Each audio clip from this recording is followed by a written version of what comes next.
is the last months of 1940, the close of a dramatic year in which the pulse of history beat at an ever faster rate. A new type of war burst upon the world as France reeled beneath the blitzkrieg of the German army. France was to crumble to defeat and political collapse in barely a month. A proud, great power descending into a hell of occupation, betrayal, and collaboration. As German soldiers marched in Paris and as the Vichy government of Pétain accommodated the Nazis, Charles de Gaulle rallied the Free French in exile to carry on resistance. The Battle of Britain has been fought in the skies of England, with Hitler's proud Luftwaffe meeting its first reversal of fortune. The Blitz has begun bringing death and destruction on the cities of the United Kingdom. All Britain can do is resist and defy. Amidst the destruction of all they know, the people of Britain refuse to be cowed. Abandoning his plans for invasion, Hitler seeks to weary Britain with an incessant grinding bombing, and to drive Britain to despair by widening the war, surrounding her with ever more enemies. His Italian allies invade the British protectorate of Egypt and bring the war into the Balkans with attacks on Greece. The Greek nation, in bold defiance, resists the invasion and turns the tables upon the Italians in a series of thrusting counterattacks. In America, Franklin Roosevelt wins a third term, promising to keep America from the war. In the coming months, as the war grows even larger, it'll be even harder for the United States to remain apart from the turmoil which tears apart the globe.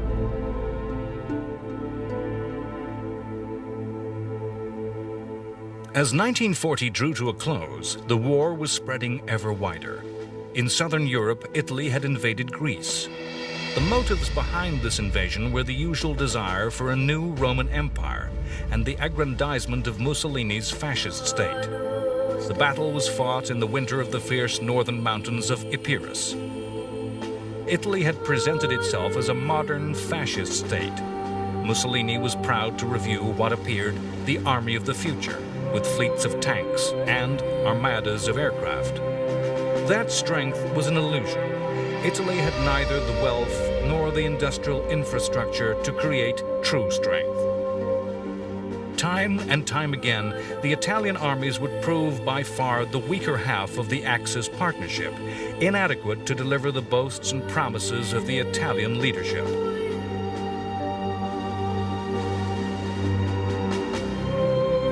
Greece was not a powerful enemy, poor, backward, and politically unstable.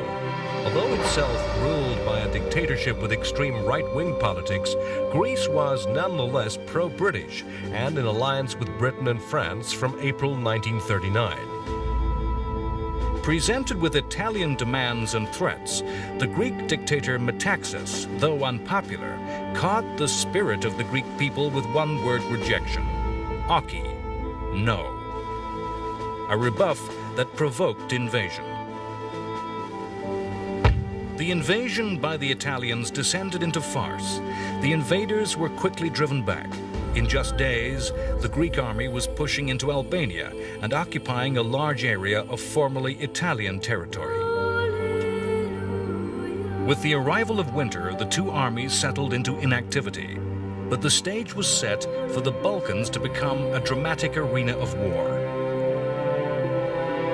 Germany's attention was still distracted by Britain and her empire, still a difficult thorn in the side of Hitler, a potential threat. Hitler's planned strategy of invading the British Isles had crashed with the planes of the Luftwaffe during the Battle of Britain. The invasion was cancelled. The invasion fleet dispersed. The new strategy aimed to defeat Britain via the Blitz, massive, heavy bomber attacks against the civilian and industrial targets of the UK. Waves of bombers would strike at night with high explosives and incendiary firebombs. The incendiary attacks were particularly devastating. Aircraft could shower thousands of small bombs, swamping and overwhelming fire services. The fires started becoming beacons to guide following waves of attacks through the darkened blackout. The German plan was to weary the British people, make them tire of the war. Nighttime attacks were essential to preserve the planes of the German Air Force after the heavy losses of the Battle of Britain. Each morning, the people of Britain would awake to discover who had been killed and who had lost their homes the previous night. In late 1940, the weight of German attacks was switched from London to the provincial cities of the UK. In the wider framework of history, the weight of bombs falling on the UK cities was not great. Later in the war, a higher tonnage of explosives would fall in single nights on single German cities than was used against London in the whole war. The strategy of bombing Britain was just part of Hitler's plan to break British will. The Nazis also sought to stretch Britain to surrender by applying pressure on many fronts, from many directions. One of these extra pressure points was North Africa, where Hitler's ally, Italy, was attacking the British forces guarding the strategically important Suez Canal. As with Mussolini's Greek tragedy, the fascist forces could not deliver the promises and arrogance of the Italian dictator. The huge armies that Italy had thrown against the British had advanced but a small way into Egypt and then halted at a place called Sidi Barrani to cautiously and timidly await supplies and reinforcements. Early in November, the British Army of the Nile had mounted a massive counterattack, even though vastly outnumbered by the Italians, 300,000 men compared to the British 50,000. The British Army was an army of the British Empire, a force that included Indian troops fighting far from home, New Zealanders from the other side of the world. In the skies, above the desert, flew South Africans and many other citizens of the empire. The British swept forward over vast distances with powerful tank forces. In the next 2 months, the British destroyed a total of 9 Italian divisions, captured 138,000 Italian prisoners, destroying and taking hundreds of tanks and guns. To a Britain that had been bombarded physically by air assault, bombarded emotionally by news of British troops in seeming constant retreat, the ranks of captured Italians, their dejected columns stretching for miles under the orders of British soldiers, was a glad sight.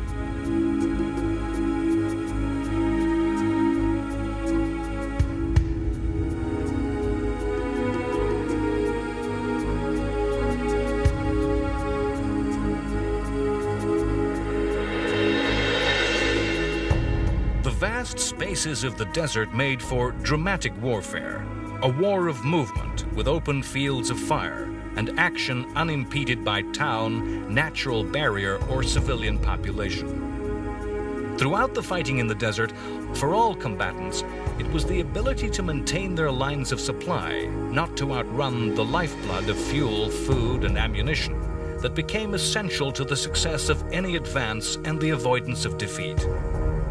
It was because of poor supply that the Italians had halted to await a British attack. It was logistics that caused the British to eventually, in the first month of 1941, bring their advance to a halt.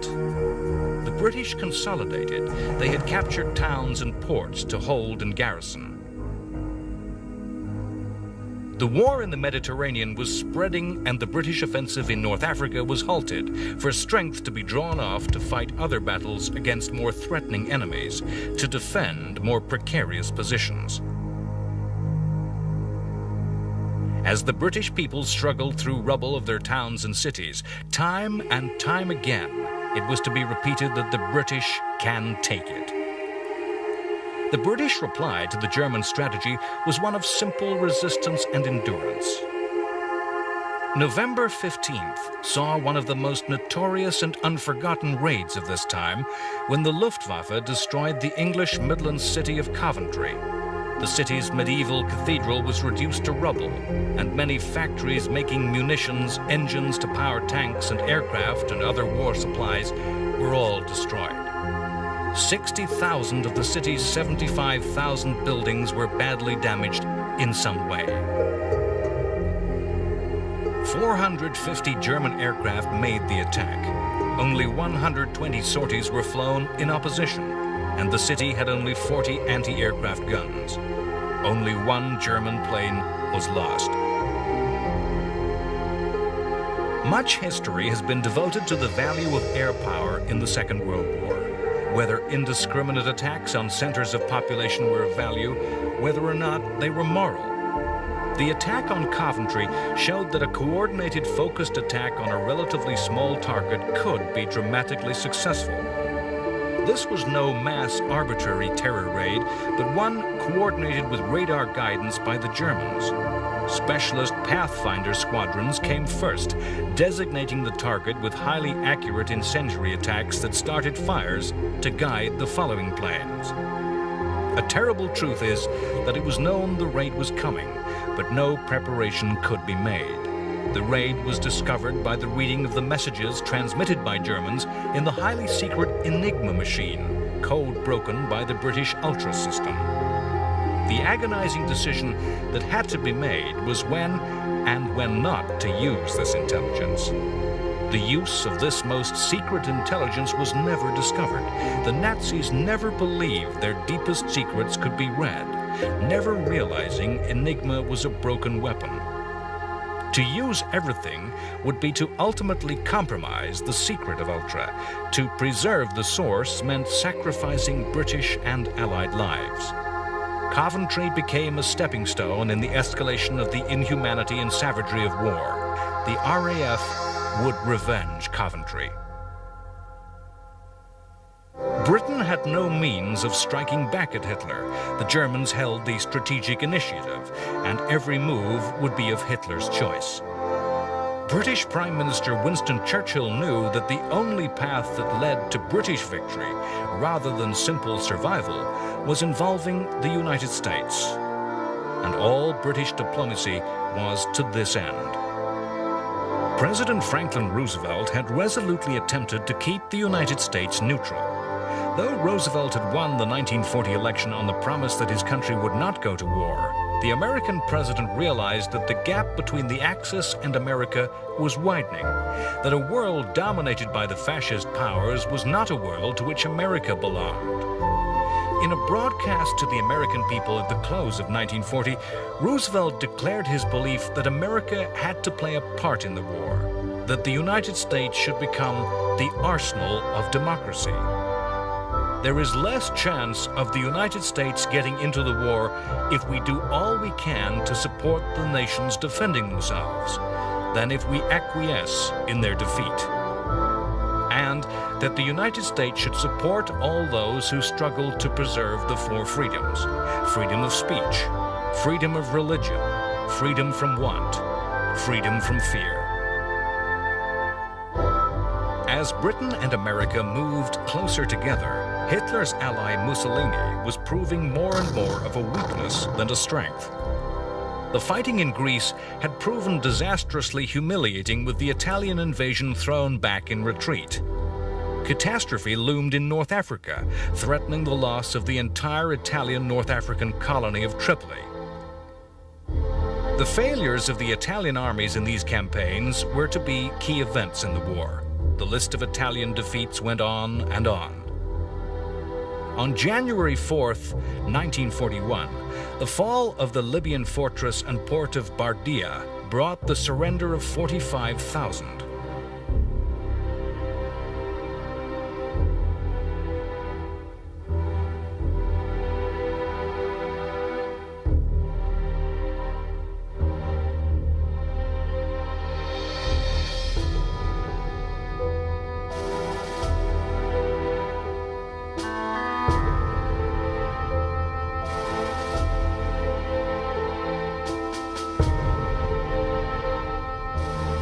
On January 13th, the streets of Athens were filled with rejoicing crowds as over 1,000 Italian elite troops surrendered. In Africa, a remote backwater of the war, a British army from Kenya invaded Italian Somaliland and threw the Italian forces into retreat. On January 22nd in North Africa, when Australian troops took the vital supply port of Tobruk, it was for the Italians as if Dunkirk had fallen. Everywhere, The new empire of Rome was crumbling away. The long catalogue of Italian failures led to a cry for help within the Axis alliance. As Italian soldiers were queuing to surrender to the British and Greek forces, Mussolini was meeting Hitler. The surrenders and the defeats humiliated Mussolini, whose regime and fascist movement was older than Hitler's Nazi Germany. Mussolini regarded himself as the senior partner in the Axis and was now forced to ask for help. Hitler agreed to use German forces to rescue the Italians. His price was Mussolini's acceptance of German direction of the war. The dragging of the German forces southwards to the Mediterranean, to the Balkans, into North Africa, was to skew German thinking, sap the strength of the German war effort in ways that time and time again, throughout the history of the war, would be to the detriment of Nazi aims.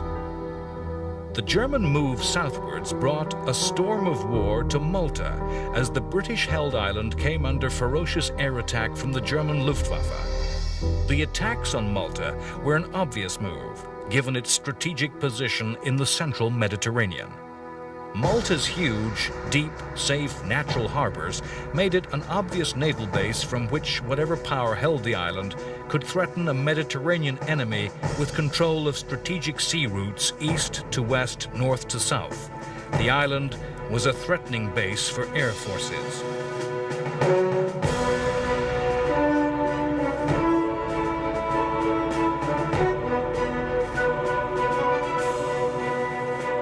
Britain had controlled the island for over 100 years and saw their colony as central to their Mediterranean strategy.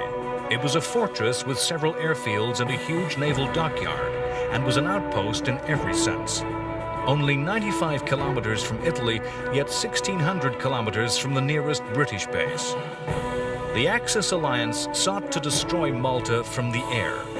That they never succeeded in neutralizing the island proved fatal to their strategy. Malta had been attacked from the very start of the war with Italian aircraft, for a time defended by just 3 obsolete biplanes. When the war spread to North Africa, the Luftwaffe arrived in Italy to assist the fighting. From January 1st, 1941, air raids began. For the next 7 months, there was to be just one 24-hour period in which no air raid was made. Twice as many bombs as fell on London during the Blitz were hurled upon Malta in just 2 months. The aim was to starve the island into submission. Incessant raids drove the island's civilian population of over 250,000 to live underground. A blockade by Axis air forces prevented Britain sending convoys of ships with supplies of war. The siege was to last for 2.5 years. Malta had been captured for Britain by the navy of Lord Nelson. Late 1940s saw a classic naval action in that Nelsonian tradition. A daring attack was made against the Italian fleet as it lay at anchor in the southern Italian port of Taranto. The Italian Admiralty had tried to avoid action, fearing to risk their great ships. The British tradition of seeking battle at sea, to go right at 'em, was continued as 3 fascist battleships were destroyed and the dockyard severely damaged. Torpedo bombers made the attack from an aircraft carrier that had approached stealthily, in secret. Taranto was a lesson in tactics observed in Japan. The war in the western desert of North Africa was to be a war of dramatic seesaws of fortune. In 1941, in February, the Italian appeal for German help in their desert campaign was met with the creation of a legend. German forces, small compared to the number of men involved elsewhere in the war, were landed in North Africa. This was the Africa Corps, the commander, Erwin Rommel. The guiding thinking that led Rommel's Africa Corps was mobility, always to maintain movement until the moment was right for attack. In southern Europe, other events were taking place that would give Rommel his chance. On April 6th, Britain landed troops in Greece. At At the same time, Germany's aid to Italy arrived in the Balkans. Panzer armies, 24 divisions strong, some of Germany's best and most mobile troops were moved into Germany's ally Bulgaria, ready to strike.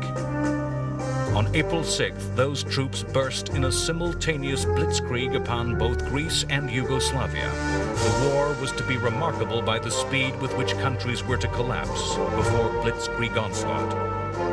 Yugoslavia was just another country in the way of German strategic goals, a role that the German armies had to take to achieve their objectives.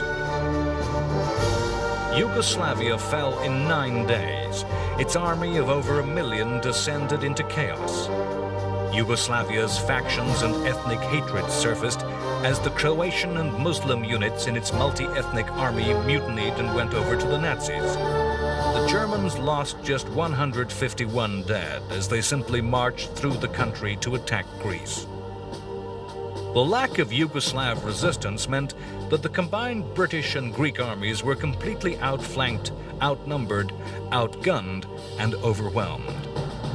Less than 3 weeks after arriving in Greece, the decision was taken to evacuate the Greek mainland.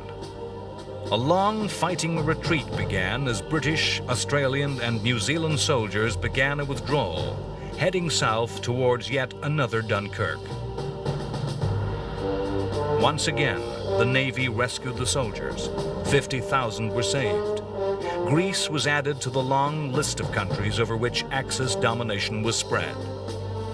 Churchill was to say that he believed the decision to fight in Greece to be the only mistake that his government had ever made. The crucial error in Britain's deciding to fight in Greece was that the campaign stripped strength and forces from other theaters of war, most notably the western desert of North Africa. As the Battle of Greece was barely beginning, in the western desert, the dramatic advances which had yielded such huge gains of territory and vast numbers of prisoners were about to be reversed. Within days of arrival, the Africa Corps burst onto the war, smashing through weak screening forces and thrusting deep to the rear of the British lines. The speed of the advance such that the British commanding general Richard O'Connor was overtaken and captured as prisoner of war. The German advances terrified even the German High Command, who described Africa Corps Commander Rommel as stark mad, advising him to consolidate his victories, to dig in. The response by the British was panic. Churchill threw resources at the situation, tanks and troops to mount a counterattack.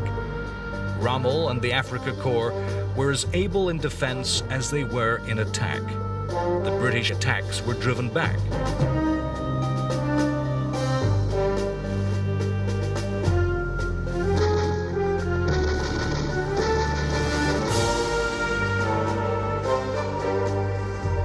The British forces reeled backwards and both armies paused, awaiting the next blow from the Germans. British panic as the offensive turned to defeat brought the first of a series of desperate changes of command as Churchill sacked General Wavell, his commander in the Middle East.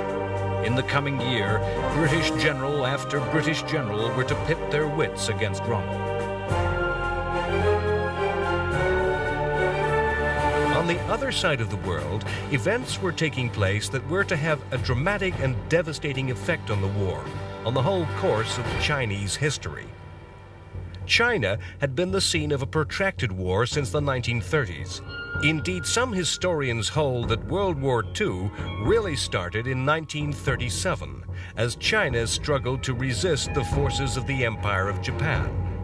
Japan wished to absorb China within the Greater Asia Co-Prosperity Sphere.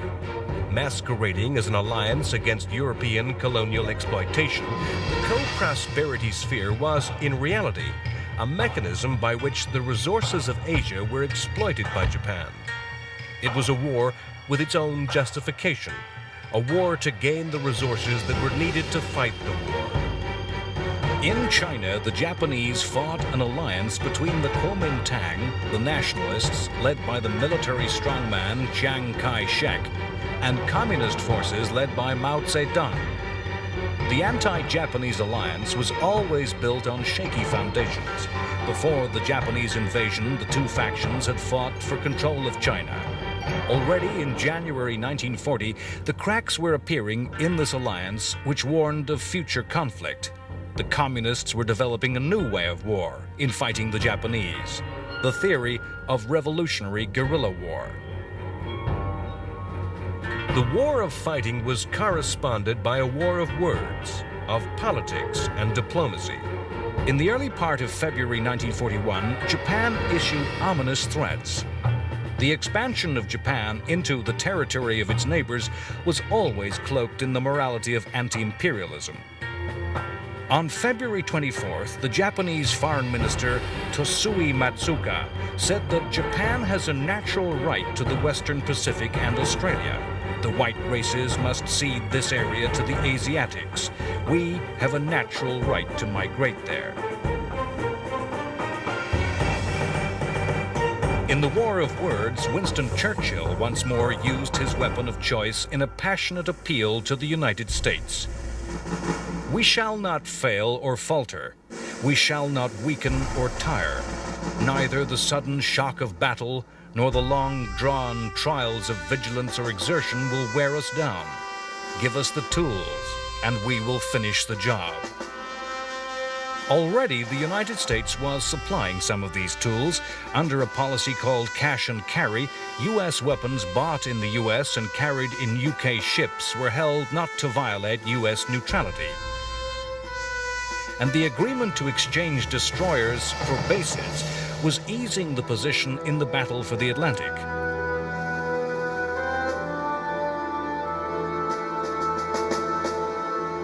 In March 1941, U.S. support moved to new levels. Roosevelt signed into law the Lend-Lease Bill. Lend-Lease enabled the president to send weapons, munitions, aircraft, machinery, and designs to any country whose defense he felt essential to the well-being of the United States. Essentially, the bill gave Britain a blank checkbook to fight the war with American industrial wealth. At the same time, America stopped supplies to Germany of the strategic materials of the specialist resources needed for weapons systems. That the isolationist sentiment of the American Congress was overcome was a sign that American government and people were starting to realize that they had to support the democracies of the world, that the collapse of the British Empire would mean global chaos. Lend-Lease enabled President Roosevelt to make good use of his pledge for America to become the arsenal of democracy. At the same time as the U.S. was supplying the stuff of war, Britain was further mobilizing and using its store of human talent to the full.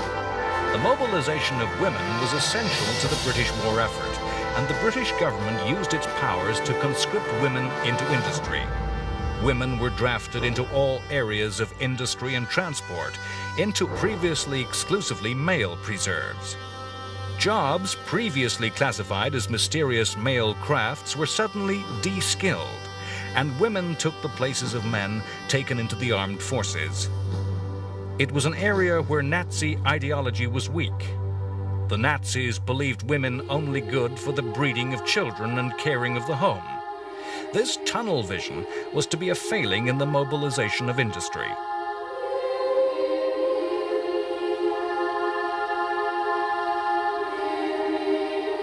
The spring of 1941 once more saw the resumption of heavy air attacks against Britain's cities, continuing the policy of terror against the British population. Once again, this psychological attack upon the will of the British people was spun into reverse by the British media, as both Buckingham Palace, the home of the British royal family, and the Houses of Parliament were hit. Cinema newsreels used the news to further reinforce the sense of coherent solidarity in the British population. People and government were all in this together and determined to tough it out. In a secret war directive, Hitler was to admit the failure of his plan to cow Britain with aerial terrorism. The bombing campaign has had least effect of all, he said. As far as we all can see on the morale and the will to resist of the English people. No decisive results can be expected from terror attacks on residential areas. Bombing is to be intensified on shipping and the ports to inflict the greatest possible damage on the British economy and to give the impression that an invasion is planned for this year. In all wars, the secret decision to act, the secret intention, the secret weapon gives advantage. In spring of 1941, Britain used a secret weapon to win a dramatic victory at sea against the Italians. In the Battle of Matapan, the Royal Navy lured a force of Italian warships to destruction off the southern coast of Greece. That victory was made possible by the use of secret intelligence, by the Ultra system that had managed to break the most secret German codes. If the battle was maneuvered by state-of-the-art technology, it was a victory won by traditional naval strengths, speed and accuracy of firing, by superior seamanship, by the aggression and courage of the crews.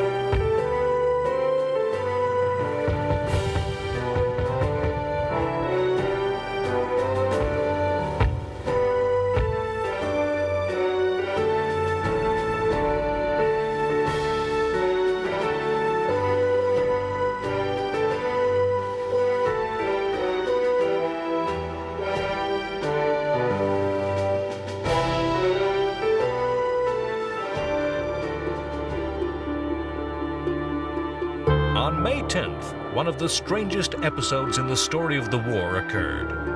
Adolf Hitler's deputy Führer, Rudolf Hess, parachuted into Scotland alone. Hess claimed his astrologer had told him that he, Rudolf Hess, was personally destined to be the bringer of peace between Britain and Germany. Hess claimed that in return for a free hand in Europe, Britain would be allowed to retain her empire. The offer was rejected, and Hess was to spend the rest of his life in captivity.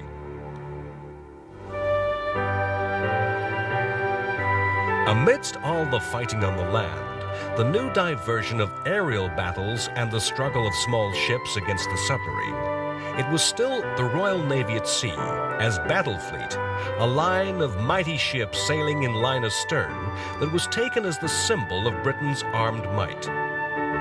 In the British fleet at sea was seen an icon of British strength, of the domination of a worldwide empire, of British virtues and character. The fleet at sea, a battle fleet of heavy gun ships, was in a direct historical tradition that linked the Navy in a continuous line to the fleets of history and other finest hours. If one ship was to be taken as a symbol of the Navy, it was HMS Hood, named after an admiral of the golden age of the 18th century Navy. Hood was the largest ship of her type in the world, vast and powerful. In May 1940, Hood died with the loss of all but 3 of her crew. Hood and Bismarck were, of course, effectively obsolete. The future of war at sea lay in the combination of naval strength with air power, the aircraft carrier. Bismarck was chased by over 100 British ships. It was torpedo attacked by bombers from an aircraft carrier, making her impossible to steer. Bismarck was to circle helplessly and could not maneuver to resist the combined strength of British ships closing in, and met her end. Coming so soon after the loss of Hood, Britain rejoiced. Having driven British, Greek, and Empire forces out of mainland Greece, there remained in late spring of 1941 one remaining obstacle to the securing of Hitler's southern flank. This was the Greek island of Crete, which, if in Allied hands, could have been made a fortress that could menace the Axis. On May 22nd, the Germans attacked the island in an assault that was to be unique in military history. Crete was to be the only campaign that was begun and fought to conclusion using airborne forces alone. On May 22nd, the skies of Crete filled with paratroopers. In 1941, the paratrooper was seen as the soldier of the future, with a way of fighting that combined the modern technology of flight with an act of courage and daring that seemed to require extra special human qualities. paratroopers in all armies thought themselves the elite, with distinctive uniforms and a high esprit de corps. In an age when radar was new and unsophisticated, aircraft could still spring surprises, and throughout World War II, parachute drops had dramatically seized fortresses, surrounded slow-moving formations, caused panic and fear in civilian and soldier alike. In an age when the ordinary infantryman was armed with a simple rifle, the long period when the paratrooper dangled helpless in the sky as a slow-moving and clear target was not so great a weakness. The German Parachute Division, part of the German Air Force, with its attached glider troops and airborne regiments, each with their own transport, had a triumphant war, carving their own place in history. In campaign after campaign, winning stunning victories without reverses. The German plan for the invasion of Crete was a bold, logical conclusion of these successes. Once secured, the plan was to use Crete as a base from which to attack Cyprus, and in the same way from Cyprus to attack Lebanon and Palestine, and threaten Britain's Middle Eastern oil and the Suez Canal. Meeting with the Africa Corps, attacking from the west in a grand pincer action. Parachute and glider forces were to seize Cretan airfields, which would then be used to fly in transport planes with reinforcements to secure the victory. Only when the victory was won would the seaborne troops arrive. The British Prime Minister Churchill had his own plans for Crete. He had ordered the island made into a fortress, in which troops were to be dug in impregnable positions. Churchill thought that the Germans would attack the island and be defeated in a battle that would turn the tide in the Balkans. The large garrison that was to fight the Germans was a hodgepodge farrago of different units, of hastily organized and improvised formations, of logistics troops given rifles, of whole regiments fleeing the Greek mainland that arrived with no boots. The German attack on the first day was disastrous, paratroopers dropping in many cases directly on top of the British positions. In a bitter battle lasting barely a week, the victory Churchill imagined very nearly came. But in the end, the German strength grew. And once more, the Navy was called upon to arrange the escape of an army. The bedraggled troops threaded their way over the mountains of Crete to escape. However, German losses in Crete were so high that the parachute forces were never again used as an independent force. Behind all the events of the war, as it spread to every country, town, and village of Europe, behind all the images of chaos, of mass destruction, of desolate surrender and desperate hard-fought victory, underlying the fighting on land, sea, and air, there was a plan. There was a grand strategy that looked into a larger history, to a destiny. From the very beginning of Nazism, from its earliest days, Hitler's philosophy of National Socialism was a theory of history that explained the past and predicted the future. Hitler saw National Socialism's destiny as confronting and destroying Soviet communism in the East. It was a fight to gain living space for the superior German race at the expense of the inferior Slavic people of Russia. Hitler believed this titanic confrontation essential for the future of the world, and something about which there could be no compromise, an inevitable certainty. In 1939, the world had stood in shock at the Nazi-Soviet Pact, an alliance of two ideologies previously in direct and deadly opposition. For Hitler, the pact gave him the freedom to destroy Poland, the freedom to fight in the West with not a threat of war on two fronts. For Stalin, the pact brought the illusion of security. In Hitler's grand scheme and stratagem, the pact was a sham to buy time. All events of the war from 1939 were part of the bigger grand plan to invade and destroy Russia. Each campaign shaped and shaded by this goal which lay beneath every Nazi move. The cancellation of the invasion of Britain was due to a shifting of Hitler's gaze eastwards. The The story of the war in 1941 is the story of successive distraction and diversion from Hitler's great plan. All through 1941, Germany was assembling a massive force along the borders of Soviet Russia. The shifting focus of effort meant that pressure slackened on all other fronts, as planes, guns, tanks, men, and above all, Hitler's will was turned to the east.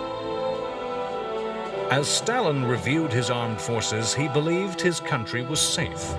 The Soviet forces looked immense and strong, with the largest number of tanks in the world outnumbering the potential enemy. The Soviets believed the Nazi-Soviet pact would hold, that Hitler would keep his word. Stalin's pre-war show trials and purges, his paranoia which caused him to eliminate anyone he thought dissident, had caused the death of many good officers and filled the ranks with men afraid to show independence and initiative. The Russian forces were filled with political commissars, placed to ensure the reliability and loyalty of the troops to communism. Stalin was obsessed with territory and deployed his vast resources to ensure that no areas gained in his grab of Poland would be lost. Against all military sense, his armies were deployed along his western border, defending every turn and twist of the line on the map with no consideration for natural defensive positions of terrain or of defense in depth. In June 1941, it was clear that the war was coming. Russia was warned by British intelligence that German forces were being transferred east, that 3.6 million German soldiers, 3,350 tanks, and 2,000 aircraft were massed upon the German-Russian frontier. Stalin refused to believe an attack was close, even when a defector revealed the exact date and start time, June 22nd at 4 a.m. On that day, the largest force of war ever assembled in the history of the world moved. Hitler called his plan Operation Barbarossa, after the medieval German emperor who led German armies to the east centuries before. Barbarossa consisted of 3 attacks. Each followed a historical invasion route. In the north, a thrust was made along the coast towards Leningrad, modern-day St. Petersburg. In the center, the most powerful attack was aimed at the Russian capital and the encirclement and destruction of vast numbers of Russian troops. The third, southern thrust, was a stab at the Ukraine, the heart of the Soviet Union's agricultural, industrial, mining, and oil-producing area in southern Russia. The attacks were to the classic blitzkrieg formula of heavy air bombardment with powerful deep attacks by tanks and motorized infantry, encircling the enemy, who could then be destroyed by slower-moving infantry. Apart from marshes to the central area of the frontier, no natural barrier lay in the path of the Germans and their goals. The vast space of Russia offered terrain ideal for armored warfare. In autumn and spring, heavy rains turned the mostly dirt roads to mud. However, in the dry heat of the Russian summer, the vehicles rolled forward easily and quickly. It's hard to conceive of the massive numbers involved in the eastern fighting. Mass surrenders and defeats on a scale never before seen. Many hundreds of thousands of men were captured. The Soviet army began Barbarossa with a strength of 2,600,000. In the first months of the campaign, its strength fell to 800,000. Moreover, the battles were fought with a ruthless brutality probably unknown in Europe since Christian armies defended the continent from Muslim Ottoman Turks.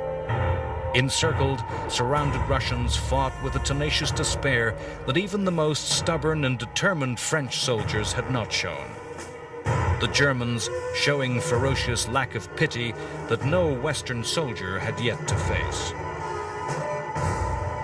The soldiers of Germany took their lead from Hitler, who on March 30th said, "The war against Russia will be such that it cannot be conducted in knightly fashions. The struggle is one of ideology and racial difference. and will have to be conducted with unprecedented, unmerciful, and unrelenting harshness. All officers will have to rid themselves of obsolete ideologies.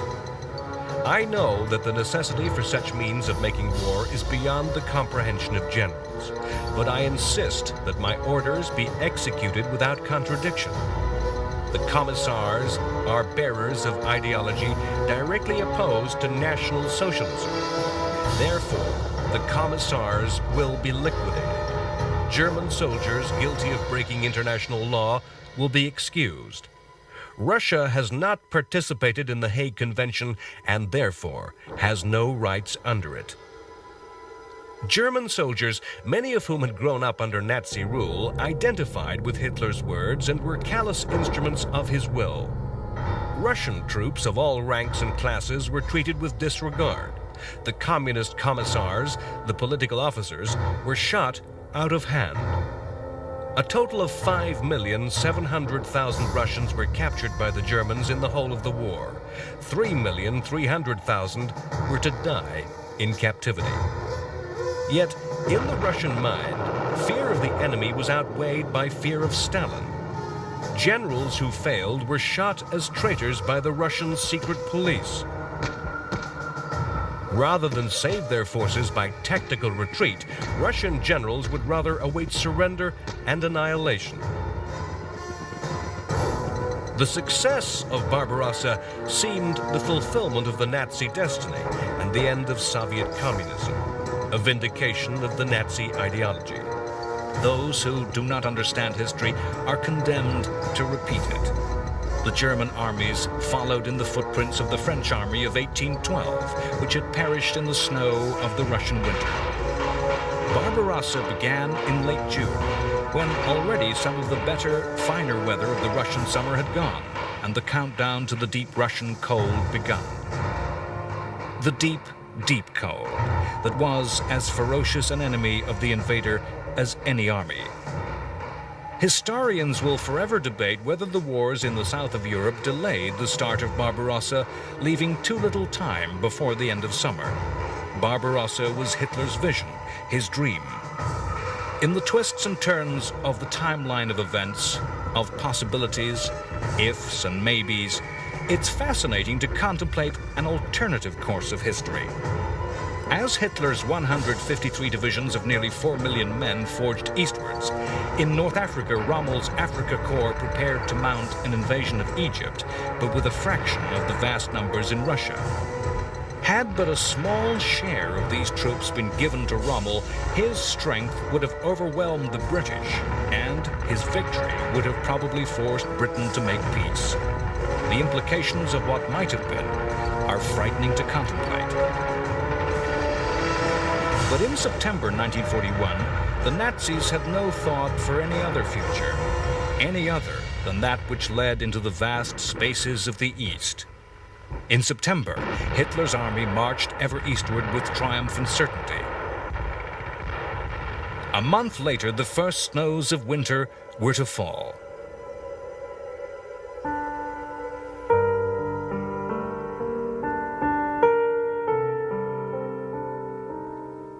Next time on World War II, The Complete History, the terrible drama of Barbarossa unfolds with the German armies at the gates of Moscow. Stalin orders the destruction of the very fabric of the Soviet Union before the advancing Germans, and the Russian winter throws its icy grip round the armies of the Third Reich.